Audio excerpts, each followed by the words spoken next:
Yeah, hi. Alrighty. Ladies and gentlemen, it is time for your late, out of date Smackdown review. Happy belated Valentine's Day. I hope everyone feels love. Even if it's self-love. I hope all you guys are doing alright. I hope you guys felt love, even though if you whether you're single or in a relationship. Hope you guys are doing okay and just feel loved. Um, can't say much for this show though. I can't say much for SmackDown in terms uh of of this show having that much love for it. You know, because I'll be honest with you, SmackDown was just kind of boring for the most part. It wasn't the worst show. It's whatever. It's SmackDown. It was like it felt more so like a typical SmackDown. If I be honest with you, there. I mean, it wasn't the worst SmackDown. It wasn't bad. I'm just kind of shocked that WWE didn't do anything Valentine's Day related with this show. It's not like they were building up anything. I mean, I'm glad it wasn't just off, just for the sake of Valentine's Day they do something. But in the end of the day, it just would be nice, like kind of like WWE capitalize it. It is Valentine's Day. We very rarely a show like SmackDown or Raw will be on a day like Valentine's Day. So take advantage of it, right? But whatever, it is what it is. Um, you know, I just hope everybody feels loved, though. Hope everybody feels good. And if anyone has not said it yet, I do love you guys. I don't want to sound weird. I'm willing to show love and care to any of you. If you need to talk or whatever, if you don't sadly feel love, I'm willing to try to even show some support to you guys. My way of showing support is obviously, it's like, showing the support back as much as I can. I thank you guys really for the support, so I just want to say that. That's my way. So, happy Valentine's Day. God bless you all for thank you for the support. And yeah. SmackDown, it was whatever. Like, from what I've seen, I did not watch the whole show. I saw, I was not home for all of SmackDown, then I came back like around the last hour. So I saw the first little bit of SmackDown, and I ended up finishing like an hour of SmackDown in the end, and then I saw what I missed. I will say maybe it was better to not even be bored out of the SmackDown. So I would say SmackDown was just for the most part from you know I missed most of the boring shit, and then I seen like what was important. So I guess in my viewing experience, it didn't seem like a worse SmackDown. But when you look at what happened, it just felt like a lot of boringness happened, but wasn't the worst. It wasn't the worst SmackDown combined.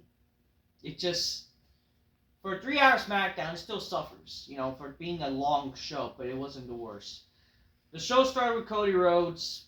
So Washington, what you guys want to talk about? Can we talk about how WrestleMania seems to be going through seems to go through the Elimination Chamber this past Monday? The gigantic news that our friend, main event Jey Uso has selected Gunther to face for the World Championship at WrestleMania. Now all eyes are fixed on the Chamber and who will face me at the WWE Champion. Will it be Logan Paul? Will it be he's name dropping everybody? Who the fuck cares? Just act like a fucking wrestler. Will it be Logan Paul? Will it be the voice of CM Punk? Will it be Drew McIntyre? Or will it be John Cena? Yeah. I'm just whatever the fuck. Okay, anyways. Yeah, so that happened. Yeah, I don't know. I don't care. I can tell you who's not going to be. It's not going to be Solo Sikoa. Solo Sikoa, who's not qualified for the Elimination Chamber. It's not in any of the remaining qualifying matches. Solo Sikoa, who knew when it comes to the ring one-on-one, how it is with me and him. Solo Sikoa, who I believe that Samoan Spike last week wasn't for me. And Drew McIntyre, which I don't get what that's supposed to mean. Drew McIntyre comes out and says, also Drew McIntyre is all that I get. And then oh yeah, like whatever. Cody Rhodes says, okay, that's fair. It's WrestleMania season. Everybody has a lot in their mind. You're right. I apologize. You want to get one more time? You guys want to indulge me because this one's for you also. Drew McIntyre. I don't know. It's just some bullshit. Like, get it? That's how you apparently build a feud, which I don't get it. McIntyre says, also Drew McIntyre won the Elimination Chamber twice. Once the world champion, and also Drew McIntyre, former multi-time world champion, Royal Rumble winner, Money in the Bank winner, accolades aside. Is that the same Drew McIntyre that just last month on SmackDown stood in the ring and hugged you? Put myself out in the front of the world because I was worried about you and told you that you were going in a dark place and you tried to fight me. That Drew McIntyre is also Drew McIntyre a few weeks later on Raw. I was having a business with saying you attacked. Is that Drew McIntyre who you was talking about, Cody? I didn't know your deal. I didn't want it to be this way. You made it personal, buddy. So I guess I'm gonna have to remind you who exactly Drew McIntyre is. Rhodes then says, "It's so well. I can count out one hand that who's defeated me since I returned to WWE. You're one of them, Drew, and I haven't forgotten." Then Jacob Fatu comes out. Jacob Fatu had a big reaction for a heel, so people are catching on to to Jacob Fatu and liking him, which that's pretty cool. It kind of shows that people wanting to cheer Jacob Fatu. And I think it's also kind of funny with all the real life shit that's we see with Jacob Fatu, where he is kind of funny. So like it's like real life. So Jacob Fatu is pretty funny. He's like a fun, lighthearted guy. That's why I think there's like a likableness to him.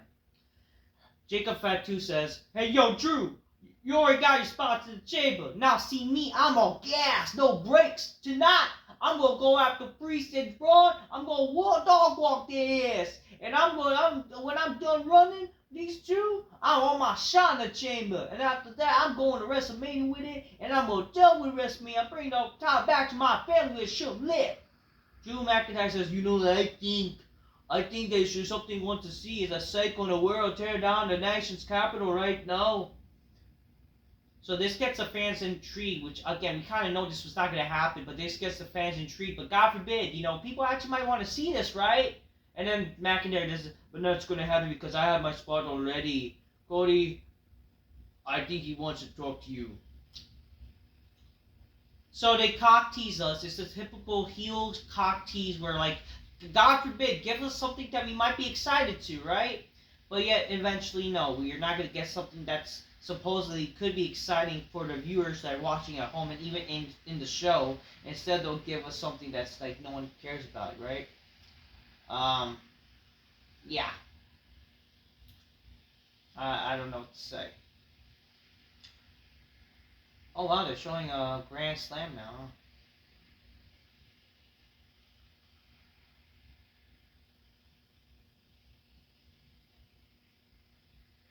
Oh, what I was gonna say. Yeah. Anyways, Jack Fatu says, no. If it's gonna be anyone that speaks to Solo, it's gonna be me for some family business. So like, this is all like, all they want to talk about. Jake, they want to talk to Solo. We see Solo comes into the ring, comes to the arena. We see that, and then you can get the first word, but I'm sure hell can get the last and whatever. And then Jacob Fatu starts attacking production assistant in the backstage. We see Trish Stratus is there, and he says that either she's gonna be in the ring or in the audience because she'll be at Toronto, her hometown. I'm surprised she's not there, like also maybe like say like, "Hey, it's Happy Valentine's Day, and I could be someone's Valentine." I mean, that would be kind of fun to say. Anyways, first match, Naomi defeated Chelsea Green. Whatever. We see Michelle McCool gets inducted into Hall of Fame, or she's announced to be in the Hall of Fame, which is good for her. I mean, for a woman, besides her being married to The Undertaker, she actually is likable, and she actually is somebody who kind of does deserve to be in the Hall of Fame. So like, there's nothing wrong with that. It's not because of oh, she's married to Taker. So you see a recap again about Kevin Owens and Sami Zayn, and same thing does a promo about that with his phone. Like, could they just have some like, what is with recording selfie promos? Like, can't they just do what they did back in the day? We didn't see Brian Pillman record himself at his home, right? And I don't care if this is the fucking new age. I don't care. Won't it make sense to actually have a promo, like, in the freaking... I don't fucking care. Like, have some production people there, for fuck's sakes, right? Same thing, he says, so I have not been doing great. I know people who are waiting for an update, and I apologize for not getting out sooner, but I'm sure they'll have you heard. But there's some nerve damage, and I've seen specialists for a couple of weeks, and like what happened to myself, and there's nothing happened, whatever. Just trying to come to terms with what happened between me, myself, and Kevin, because yeah, it's almost became a joke now that many times that Kevin turned on me, and I turned on him or whatever. It's just inevitably in that relationship, but this one is different. I know that Kevin and we both exactly know what he was trying to do with that package pile driver, because there's nothing of trying to get ahead of message. That was trying to end my career, and for what? That's what I became struggling with. Over what? Over a wrestling match? Over not helping over a wrestling match just because I'm not sprinting out there in tears in my eyes, checking on you, motionless, bleeding. You're my doctors, is he okay? Because we're looking for someone. I should have pushed Cody off the ladder, help you cheat to win, so I can go there to be differently.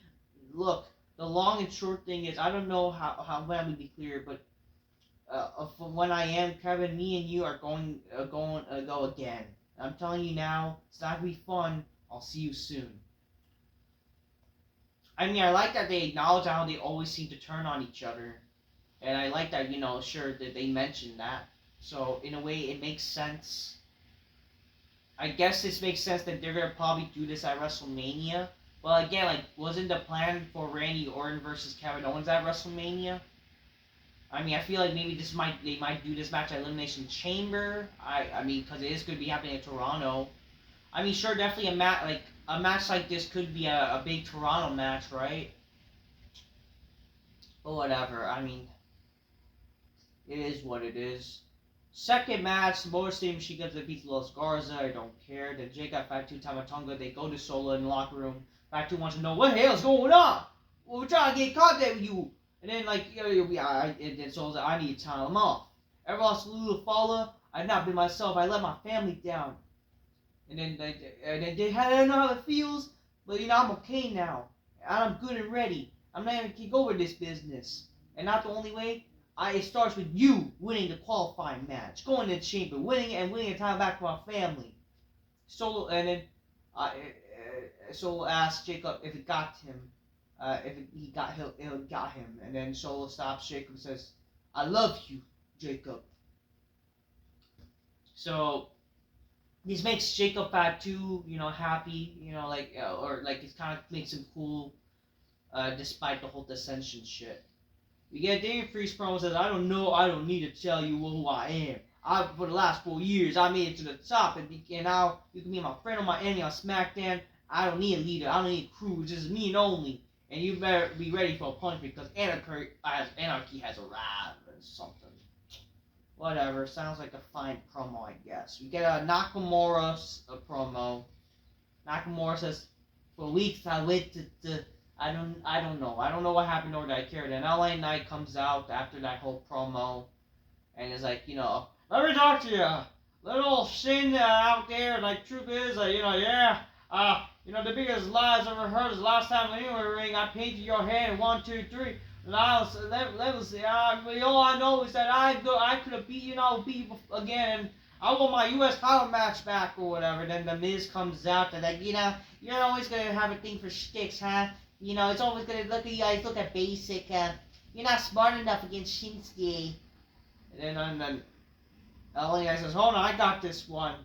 I guess you're gonna say the Miz, right? You're former United States champion, and you're not gonna pay attention to Cena. I beat you. And then I beat Cena. I'm gonna pull out the famous song and dance or whatever." and then like, yeah, the Miz says, "Oh, you want me to go away? You want me to go away? I can't believe that I'm crying. Oh my God, I can't believe I'm crying in the national television. But this isn't the PSA last week. He said it's okay to man and cry. So he mocks that, which I guess it makes sense and whatever. Now and I says, oh yeah, that's good. You know what? Hey, all right. It is okay to man and cry, but it rise to the occasion. You have made a point. Well, all you is a bunch of crybabies. Yeah. I don't know. We get this promo off that I don't really care for. We just create another match with The Miz and LA Knight, but this time this leads to like a number of contenders where like it's announced that whoever wins this match will get Shinsuke, and then LA Knight defeats The Miz. Good on that. We see Alexa Bliss runs into Nia Snax and Candice like, oh, if I win the chamber, I'll gladly go after you if whatever. So we get that. Andrade tells The Miz to watch his match or whatever, and then Carmelo joins the conversation. We're really getting this again with Carmelo and Andrade. What are we doing? Carmelo defeats R-Truth after R-Truth's like, this is his first match on Smackdown in a while. We get a Kevin Owens promo. Kevin Owens then says, "You're not looking good. You're not doing good, huh? I'm not doing good. Because the last month I was stabbed in the back. People I care about. 3 guys I took a bullet for. And Sammy, you sit there in the pain, and then how your neck is hurt. You have no idea what real pain is. And I'll show you, but that's great. But let's do this thing. If you want us, us Canadian, I don't care. Toronto, Elimination Chamber, come find me, and you'll know pain." So like a challenge is set for Toronto. 5th match, we get a prop package of the story of Nia and Stratton, and it leads to the 5th match where Tiffany Stratton wins by disqualification because of what's her name, Candice LeRae. But then she gets overwhelmed by them, and then eventually Nia was already almost losing, fat bitch losing, and she needs like a skinny bitch to help or whatever. We then get Trish Stratus, who shows up to try to help Tiffany Stratton, but she ends up getting hurt. And now this leads to how it's announced that basically she's gonna probably be involved in Elimination Chamber or whatever, right?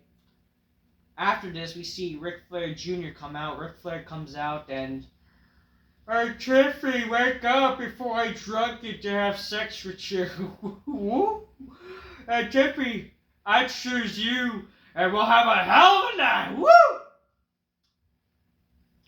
So Charlotte, Ric Flair's sex change. He's a man wooing at day, training at night, and he chooses Tiffy time. He wants some Tiffy time at WrestleMania. So much for the whole idea that people want to see Rhea and Charlotte again for the 3rd time, but there's no real story besides, oh, you beat me, I beat you, whatever. They're just doing this because there's comparisons with Charlotte and Tiffany, which I don't get why. Just because they do moonsaults, whatever. I don't care. Whatever. I just hope Tiffany Stratton wins. So we see backstage Drew McIntyre. He's backstage. He ponders what if it happened if he won the chamber, Jimmy. And then they're fighting, and eventually whatever, they're separated, and Jimmy eventually does a super kick. The main event: Damian Priest defeats Strowman and Jacob Fatu in a triple threat qualifier match. Cody Rhodes eventually got involved after Solo tries to help Jacob Fatu. Jacob tries to help him, but then eventually leads to traction. Eventually we see Solo and he tries to help Jacob, but he with the Samoan spike, but that was not enough to help because I think Jacob Fatu tried to, I don't know, Damian Priest stopped the referee. And then Cody comes out, attacks Solo, and then Tamatonga tried to help Solo, but then eventually by accident Solo attacked Tamatonga, but that means Jacob Fatu's angry a little bit, dissension with them, and they cost them the match. Eventually Strowman he attacks Jacob. And then we were about to see Jacob Solo's. Whatever. eventually Damian Priest, he does his finisher to Strowman, and he wins after distraction. After all the pain everyone has gone through, like, it was enough to help Damian win, and Damian and Cody has a little face off at the end. I will say the match was actually not bad. It was a good little triple threat match. I enjoyed the match.